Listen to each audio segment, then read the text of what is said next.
nga po eh. Kumusta, Ate Tess? Natikman mo ba? Oo. Magkaiba ba ng ano yun? Na? Natimpla? Hindi, parehas. Hindi. Magkaiba ng ano eh. Texture at saka ng ano eh. Ganun ba? Oo. Hindi ko alam. Basta parehas yun eh. Baka nasobrahan lang ng... Mas okay yung... Okay naman pareho. Kaya lang yung isa, mas okay. Ah, baka kasi dalawang klase kasi yun. Isang bread at saka isang cake.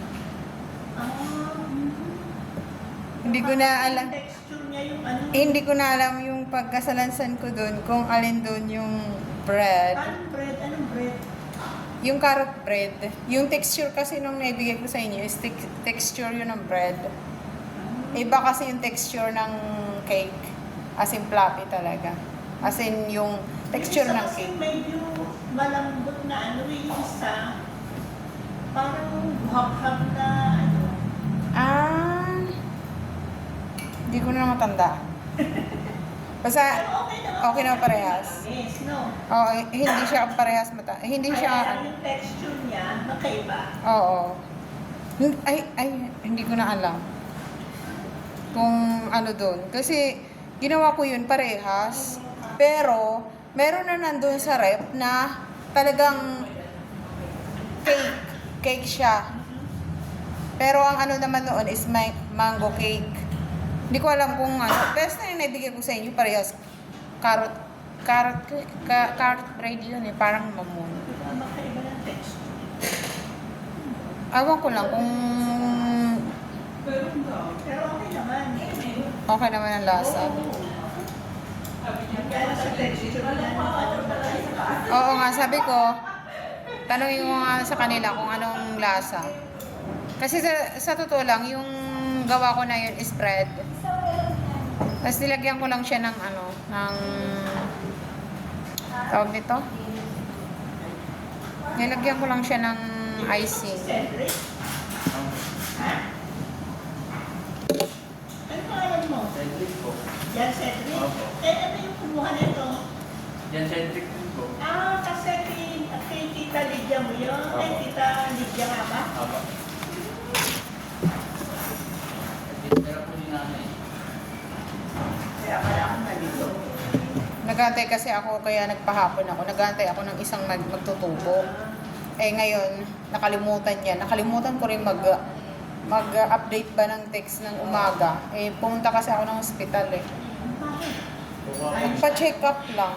Okay na ito mo, Cedric. Wala namang problema.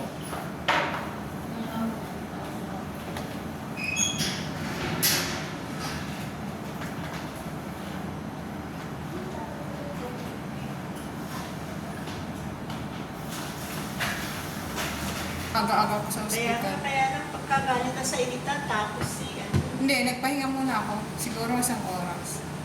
Saka ako, bago ako pumunta dito.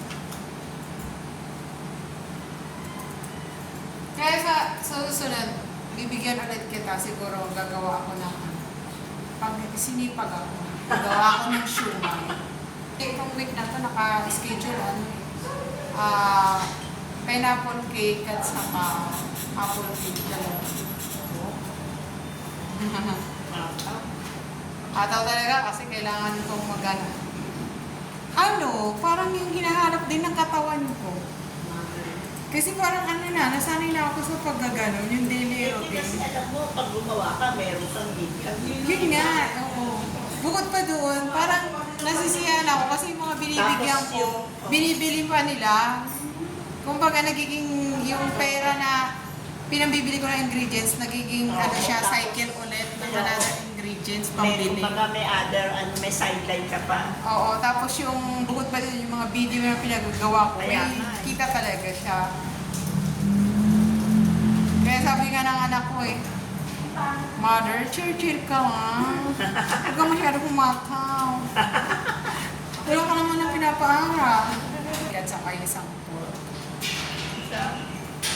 Pork ba? Parang siya, Chinese recipe. Kaya ako kumano sa Chinese recipe, hindi siya ganun karaming Sa Oo, sangkap. Tapos parang ano siya, yung light lang yung mga nilalagay ng mga sisig.